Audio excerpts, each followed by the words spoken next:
Welcome, and on today's show, I've bought another watch. I've held back long enough. I've bought myself a Flightmaster. But is it worth it? Before I show you that watch, we must do... Yes, and today's shot comes from Seiko Mike. What a very English photo this is. It's the very rugged and very able W-21AH. The Casio that looks like a G-Shock but isn't. Mike is obviously a sophisticated fellow because he's at the cricket. Bring out the fast bowler. Nothing like a Pims, a very affordable Casio. And watching a great game between man and stumps. Thanks Mike, and I hope you had a great time. If you'd like to be on the next Casio corner, all you gotta do, find me on Instagram here and tag me in on one of your Casio posts. Who knows? Next time, the star of the show could be you. Yes, a pilot's watch that has 200 meters of water resistance. Can't wait to review this bad boy. And Get your watch out. Well, it is extremely hot out here in England right now. This watch has been beaten by the sun's rays, covered in sun cream, pina coladas, but I couldn't think of a better beta beauty to be with me right now than the 5610. What a beautiful solar-powered beating stunner. Chocks away and tally-ho. Right, I don't know about you, but when I think of the word Flightmaster, one brand comes up in my head, and it is of course Omega. Yes, we've had the Railmaster, the Speedmaster, the Seamaster. They're bound to have come up with a Flightmaster before, haven't they? Well, do you know what? They have. In 1969, Omega came out with the Flightmaster, an aviation pilot's watch that just didn't take off. You see what I did there? They didn't register the trademark name, so that name Flightmaster was just floating around in the ether, waiting for another brand to pick it up.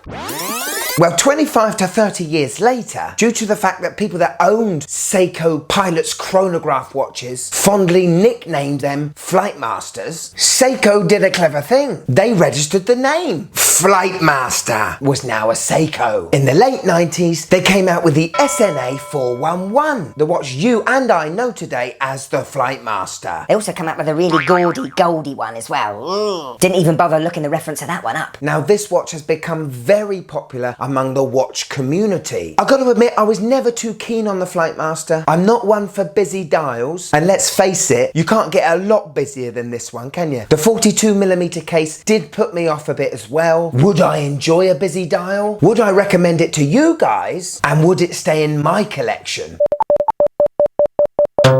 So I went on Creation Watches. I paid £187. I chose the free delivery, the 6 to 10 working days, I think. No import tax. They are a grey market dealer. You don't get the original box, but you do get the manuals. Like I'm going to use a manual. And you get the warranty card. Let me show you the watch, give it the old MWC rundown, and tell you whether I think you should buy one. Are you quartz ready? Let's go! So here it is, the iconic Seiko Flightmaster. What a busy son of a gun. First of all, just moving the case around, the finishing is very similar to my SKX's. We've got brushing on the top of that stainless steel case on the lugs, and then polishing on the sides. You know, nothing over polished, but it certainly adds to its tooliness, that's for sure. To me, right off the bat, that bracelet doesn't sit well in those really tiny lugs, do they? The bracelet looks a little bit too small. As you can see, a definite gap here. It just looks like any old bracelet has been shoved in with this watch. But we'll talk about the bracelet in a minute. First impressions, it's awesome, isn't it? It is cool. I mean, there's more numbers on the bezel and the dial than there was on my GCSE maths exam. And in my head, I feel like you need to have a PhD in mathematics to work out what the heck's going on in that dial. I already love the little touches of yellow on the bezel, as well as the red for the N for the north, and that awesome yellow chrono hand. The case does remind me of my Sin 104. Very compact, no nonsense, tall looking beauty. And you know what? I'm loving it so far. Quick spec check. Okay, well, we've got a 42mm case. It's just under 13mm thick, but that includes the amazing domed hardlex crystal covering the dial. Lug to lug is only 44mm, so this is gonna fit so well. And we have a lug width of 21. Oh. What a terrible odd-numbered lug width. Why, oh why, Seiko? So like I said before, protecting the dial is hard legs. Tougher than acrylic, but not as tough as sapphire. You can't use your poly watch on this, so that may be a bit of a negative to you sapphire lovers. We have a lovely coin-edge screw-down crown at 3 o'clock, as well as screw-down chronograph pushers at the 2 and the 4. That, coupled with the screw-down case back, it gives us 200 meters of water resistance. For a pilot's watch, that is incredible stuff.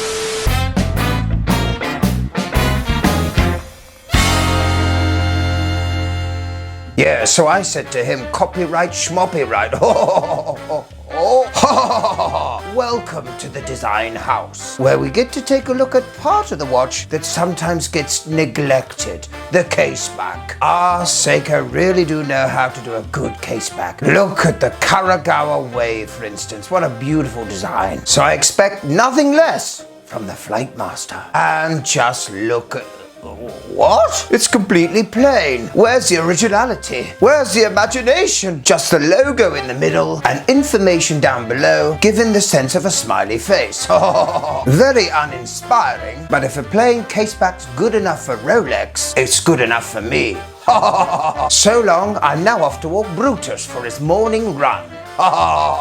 It's a stainless steel bezel. It has a knurling or a coin edge similar to your SKX's, so a great grip on it, but it's only friction based, which I have to admit, when I've been operating the chronograph or the 3 o'clock crown, I have inadvertently knocked that bezel out of alignment quite a few times. What I would say is the bezel does have a nice smooth action to it. Also, I really do love the aluminium insert. Okay, let's talk about the bracelet. Ooh, it's not nice. It's really not nice. It's chunky. It doesn't taper. It has horrible polishing on those middle links. I kind of like the size of that clasp. It's very small, but it's a pressed clasp. Ugh. And to adjust it, it's pins, it's not screws. It is easy to adjust, I have to admit, but very rattly. If you buy one of these, I'm pretty sure you're going to take it off the bracelet pretty sharpish. However, to some that like a chunky bracelet, it's sweet.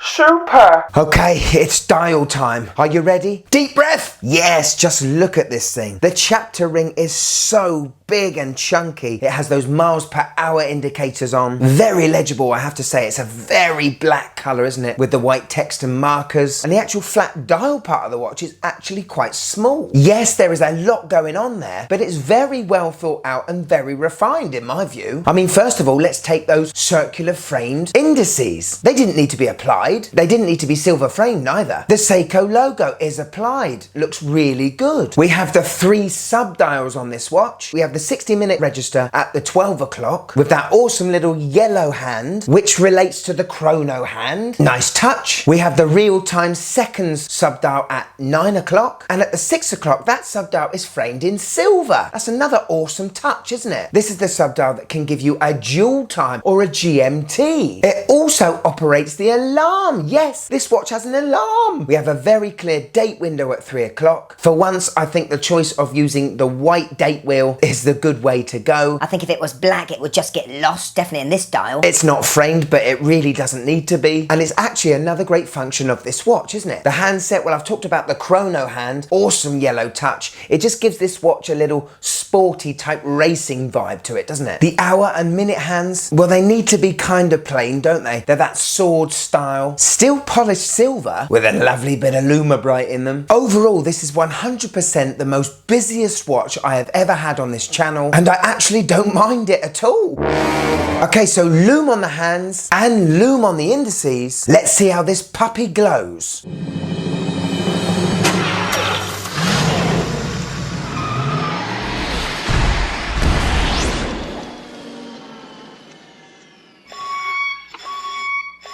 Obviously, we know that Seiko's proprietary Lume Bright is a lovely glow, isn't it? Now, some people would think that you don't really need Lume as it's not a dive watch. But have you ever seen a bright cockpit of a plane? You pilots out there, the cockpit's dark, isn't it? So I would say Lume on a watch is very important for you guys. Okay, powering this beauty is a Seiko in-house 7T62. It's quartz, powered by a battery, and the battery will last you about 3 years. Get this, it's accurate to +15 or -15 seconds per month, not per day. You can use it to set the time on your other mechanical watches. This watch is going to be your accurate companion for as long as you want it to be. To operate this watch is rather nice and different to the norm of my other mechanical watches. Unscrewing the crown is a little bit rough. You get to feel why this watch is only £200, but a decent pop. Pull the crown out to the first position and you get that quick set date. Pull the crown out to the end, you get to set the time, and we have hacking, everyone. To use the chronograph isn't as nice as what I thought it would be. Now granted, all of my watches that have a chronograph function are mechanical, and there's a definite click or engagement when you push that chrono. So when you engage that chronograph, it's more like you're setting the time or changing the modes on a digital watch. That being said, look at that chrono hand. It does have the look of a mechanical watch. I think it moves along very nicely at 5 ticks per second. Anyway, to stop that chronograph, it's the top pusher again, and to reset it, it's the bottom pusher. And I do like that reset. I do like that. One thing this does that my mechanical watches don't, it has a split time function on the chronograph. Pushing that top pusher, pushing the bottom, stops the hand, push the bottom again, and it quickly goes to the real time. Very clever, isn't it? To operate the alarm is ingenious too. So like I said, you can use this bottom subdial as either a GMT, so a different time. Pull the crown all the way out to the last position and push the bottom chrono pusher. You can see I'm moving the minutes. Keep my finger on it and it slowly glides along. Really quick. That is cool, isn't it? So another way to tell that this watch is not a mechanical watch is the alarm. The alarm beeps away just like a digital watch. And the sound of it is this. So it's not too loud, not going to wake you up in the morning. It's more like a reminder. You can only set it 12 hours in advance, but I think this is a really cool function you don't see a lot. On my 6.5-inch wrist, and the actual watch fitting on my wrist looks awesome, doesn't it? I'm really chuffed for this. I was really scared about the size of this watch, but look at it. It looks like it's made for me, doesn't it? Unfortunately, the bracelet doesn't. It gives the effect of looking like I'm wearing one of those bracelets a pub landlord used to wear in the 80s. Very chunky. Let's get it off there and let's put it on a strap. I haven't got any 21mm straps, have I? But there is one. Yes, made famous for being on TGV's Flightmaster, the NDC original NATO strap. This is an actual parachute cord strap used by the French military and is 21mm in lug width. So as you can see, it fits perfectly. It was absolute balls to fit because of those really short lugs and the way the lug holes are positioned. It's so hard to fit. What I had to do is I had to lay the NATO on the watch and then add the spring bars to it. For the life of me, I could not thread the NATO through that little gap. I think it's a match made in heaven, and I don't think I'll be taking it off this watch anytime soon. Here's the watch outdoors. Face onto the watch, you get a lot of reflection from that domed hard legs, don't you? You have to move it just to the side to get that pristine legibility, but I'd take this dome for a flat crystal any day. Get your watch out. So there's the watch, isn't it? I think I've covered everything, haven't I? Okay, the elephant in the room, all those numerals and functions on the bezel and everything actually do a job for a pilot. You can work out miles per hour, gallons of fuel, fuel weight, even doing a calculation to split the bill at dinner with 5 other friends. Very complicated, this slide rule, I must admit, and instead of me stumbling along trying to convince you I know what I'm talking about, in the description below is a video of Mark at Long Island Watch showing you how to use the bezel. But even watching that 3 times, I still don't have a clue. Be my guest. Give us the positives. Well, I don't know why I was so scared about the size of this watch. It fits my wrist beautifully, and it's one of those watches that are going to look good on all size wrists. I thought the watch was going to be too busy before I got it, but I really do appreciate the actual design of this watch. The refined parts like the indices, the silver framed 6 o'clock subdial. So many numbers and references can get lost, but this watch must be the ultimate tool watch Seiko has in its lineup. Yes, I'm not going to use the bezel for any calculations. I'm not a pilot. So I won't be calculating the fuel consumption on my jet airline. But I really do appreciate the work that's gone into this watch. It was just under £200 brand new. It's a pilot's watch that can go 200 meters deep. That is highly respectable, and it means that this watch can be worn in practically any scenario imaginable. Give us the negatives. Well, the lug width, stupid. Bracelet, shit. Here we go, my wife's first impressions of the Flightmaster. I like it. Very busy, but I like the colours. The bracelet is rubbish though. So I'm happy and the wife's happy. Listen, if you're on the fence with this watch, I suggest you pull the trigger.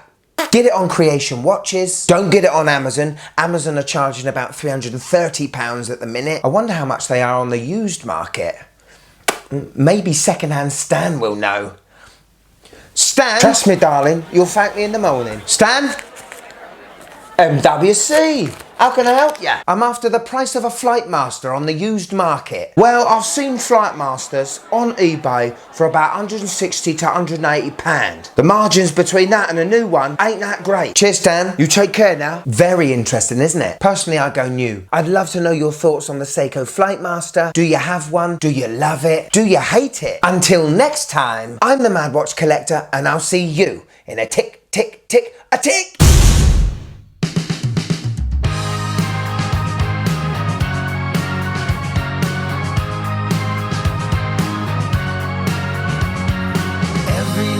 Second, every hour, every minute of the day. Always end up being. Roll up, get your official World Bezeling Federation glasses. Yeah, the ones Kurt Santana wears. Let's get a bezeling for you right now.